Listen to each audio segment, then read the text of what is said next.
Kata Nabi, kalau salatnya ingin sempurna dimulai dari wudu. Yang pokok dalam wudu itu ada 4, sisanya sunnah. Awas, kalau yang 4 ini tidak sempurna maka batal wudunya. 1, faghsilu wujuhakum, basuh wajahnya. Kalau disebutkan wajah dalam bab wudu, itu tidak ada yang lain kecuali bagian tampak muka. Jadi ya, kalau yang punya jenggot, itu termasuk janggutnya di selai-selai. Sifat wudu cuma ada 3. 1, pakai keran. 2, pakai gayung. 3, air yang mengalir. Ya, seperti di sungai ada air mengalir itu nggak ada masalah. Tapi kalau menggunakan gayung atau semisalnya, Nabi itu diriwayatkan dalam hadis itu sangat menghemat air. Bahkan pernah beliau kemudian berwudu, kalau kita kemudian hitung, itu hanya sejumlah Pak, seaqua gelas Pak, cukup. Atau yang kedua, menggunakan keran ya. Kalau sekarang kita ada keran, contoh ini kerannya. Ya. Kerannya agak tinggi sedikit. Dan kita sesuaikan. Ambil airnya. Misal contoh, ghosala. Ghosala itu bukan ditumpahkan, ambil air, tumpahkan di tempat yang akan dibasuh gini. Yang telunjuk itu kemudian menghapus atau menghilangkan kotoran di sela-sela mata, contoh. Yang jempol menghilangkan kotoran di sela-sela telinga bagian belakang di sini. Ya. Kalau misalnya saya mulai ambil airnya, kemudian saya tumpahkan di sini. Yang telunjuk membersihkan di jari-jari di sini, di sela-sela mata. Yang jempol kemudian membersihkan di sela-sela di bawah telinga sini. Kemudian di selesai. 1. Tahan sebentar ya, ini praktek dulu sebentar. 2. Wa aidiakum ilal marafiq, ini yang sering keliru.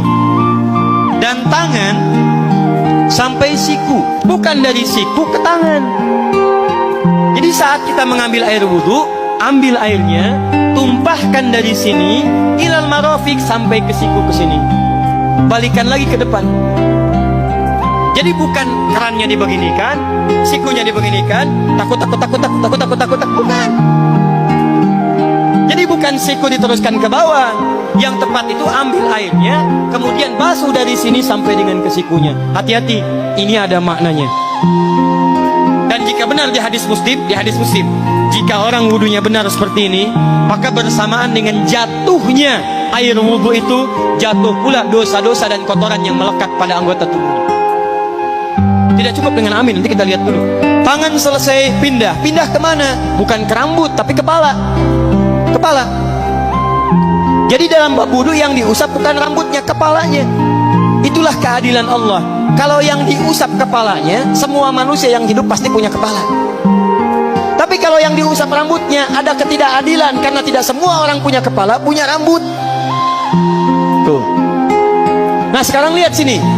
Ketika kita diminta mengusap kepala, bahasanya masaha. Masaha itu begini. Ini saya punten. Bismillah. Ini ya. Ambil airnya, tumpahkan, baru kemudian diusapkan ke kepalanya. Paham ya? Kalau yang ghosala, ambil, tumpahkan di tempat yang akan dibasuh. Tapi kalau masaha, hati-hati. Ambil airnya, tumpahkan, baru diusap. Jadi bukan diambil air, tumpahkan di kepala begitu. Yang dibasuh kepalanya bukan rambutnya. Jadi kalau ada laki-laki sudah dandan, sisiran, rapi, tiba-tiba keran dibuka, yang diusap cuma rambutnya, ulak, itu batal wudunya, tidak sah, harus diulang. Terakhir kaki dibasuh sampai dengan bagian mata kakinya, dan ini tidak perlu saya terangkan karena mudah bagi kita untuk mempraktekannya. Tapi yang ingin saya jelaskan satu ini saja. Perhatikan baik-baik. Yang 4 ini wajib wudu. Tambahannya sunnah. Niat dimasukkan dalam wajibnya. Lihat sini. Kumur-kumur sunnah. Telinga sunnah. Istinsyak sunnah.